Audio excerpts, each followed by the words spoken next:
ஸ்ரீ கர்க சம்ஹிதை 22ஆம் அத்தியாயம். பகவான் ஸ்ரீ கிருஷ்ணர் வருண லோகத்திலிருந்து நந்தராஜரை அழைத்து வந்து கோபியர்களுக்கும் கோப்பர்களுக்கும் வைகுந்த தரிசனம் கொடுத்தார். ஸ்ரீ நாரத மாமுனிவர் கூறினார், ஒரு நாள் நடந்த விஷயம் என்னவென்றால், ஏகாதசி விரதத்தை அனுசரித்த பிறகு நந்தராஜர், அதாவது நந்த மகாராஜர், துவாதசி நள்ளிரவில் ஆயர்களுடன் யமுனை கரைக்கு சென்று தண்ணீரில் இறங்கினார். அங்கு வருணனின் பணியாள் ஒருவர் அவரை பிடித்து வருண லோகத்திற்கு அழைத்து சென்றான். மிதிலேஸ்வரரே, மிதிலை மன்னரே, அந்த நேரத்தில் ஆயர்களிடையே குழப்பம் நிலவியது.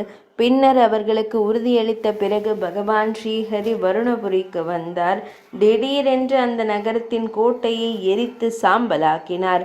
கோடிக்கணக்கான சூரியன்களைப் போல பிரகாசமாக இருந்த பகவான் ஸ்ரீஹரியை கண்டு மிகவும் கோபமடைந்த வருணன் அவமதிப்புடன் அவரை வணங்கி அவரை பலம் வந்து கூப்பிய கரங்களுடன் கூறினார். வருணர் கூறினார், பகவான் ஸ்ரீ கிருஷ்ணச்சந்திரனுக்கு வணக்கங்கள். கோலோகத்தின் அதிபதியும் எண்ணற்ற பிரபஞ்சங்களை பேணியவருமான பரமபுருஷருக்கு வணக்கம். சதுர்வியூக வடிவில் வெளிப்படும் பிரகாசம் மிக்க பகவான் ஸ்ரீஹரிக்கு வணக்கம். அனைத்து பிரகாசங்களையும் உள்ளடக்கிய பரமபுருஷருக்கு வணக்கம். அனைத்து பிரகாசங்களையும் உள்ளடக்கியவருக்கு எனது ஒரு முட்டாள் பணியால் தம்மை புறக்கணித்தது இதுவே முதல் முறை. அதற்காக என்னை மன்னித்து விடுங்கள். பரமேஸ்வரரே, பரிபூர்ணரே, நான் தமது அடைக்கலத்திற்கு வந்திருக்கிறேன். தயை கூர்ந்து என்னை காப்பாற்றுங்கள். தயவு செய்து என்னை காப்பாற்றுங்கள். நாரத மாமுனிவர் கூறினார், அரசரே, இதை கேட்டு அரசர் மகிழ்ச்சி அடைந்தேன் என்கிறார்.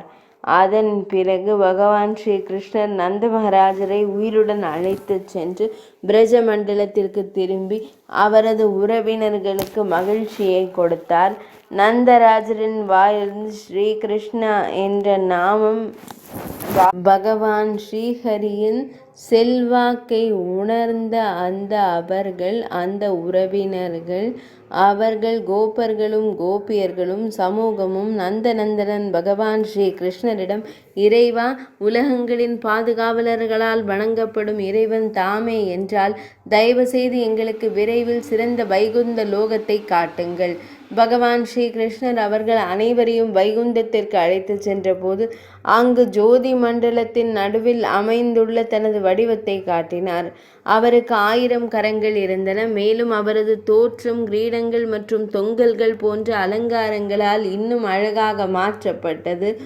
அவை சங்கம், சக்கரம், கதாயுதம், தாமரை மாலைகளால் அலங்கரிக்கப்பட்டிருந்தார்கள். அவர் சேஷநாகம் எனும் படுக்கையில் எண்ணற்ற பல நூறுக்கணக்கான சூரியனை போன்ற பிரகாசமான வடிவத்துடன் படுத்திருந்தார். சபர் குழுக்கள் அவள் ஒளியை இன்னும் மேம்படுத்தி தெய்வீகமாக காட்டியது. பிரம்மதேவரும் மற்ற கடவுள்களும் அவர் சேவையில் ஈடுபட்டிருந்தனர். அந்த நேரத்தில் இறைவனின் சங்கம் தாங்கிய கூட்டாளிகள் கோஷமிடும் மனிதர்களை நோக்கி அவர்களை வணங்கச் செய்து அவர்களை விலகி நிற்கச் செய்தனர். வாயை மூடும் நண்பர்கள், இங்கே சொற்பொழிவு செய்யாதீர்கள், உரைகள் செய்யாதீர்கள். நீங்கள் பகவான் ஸ்ரீ ஹரியின் சபையை கண்டதில்லையா? இங்கே அனைத்து கடவுள்களின் இறைவன், கடவுள்களின் மையல் பொருள், முழுமுதற் கடவுள் வசிக்கிறார். வேதங்கள் அவரை புகழ்கின்றன.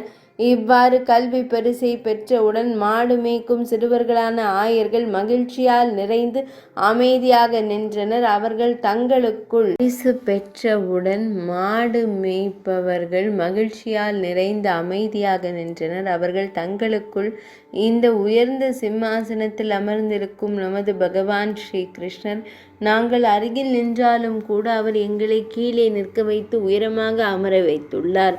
ஒரு கணம் கூட எங்களுடன் உரையாடவில்லை. எனவே பிரஜை விட பெரிய உலகம் இல்லை. இதைவிட பேரின்ப உலகம் வேறு எதுவும் இல்லை. பிரஜத்தில் அவர் எங்கள் சகோதரராக இருந்து வருகிறார். நாங்கள் எப்போதும் அவருடன் உரையாடி மகிழ்வோம். இன்றும் அவருடன் நாங்கள் உரையாடி கொண்டிருக்கிறோம். அரசரே, இதனை கூறி மிகவும் பரிபூர்ணமான பகவான் ஸ்ரீஹரி அந்த மாடு மேய்ப்பவர்களுடன் பிரஜத்திற்கு திரும்பினார்.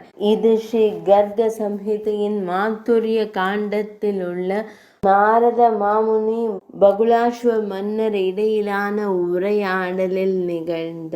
உரையாடலில் உருவான நந்தன் மற்றும் பிறரால் வைகுந்த தரிசனம் என்ற தலைப்பில் உருவான 22ஆம் அத்தியாயம் இனிதே நிறைவடைந்தது.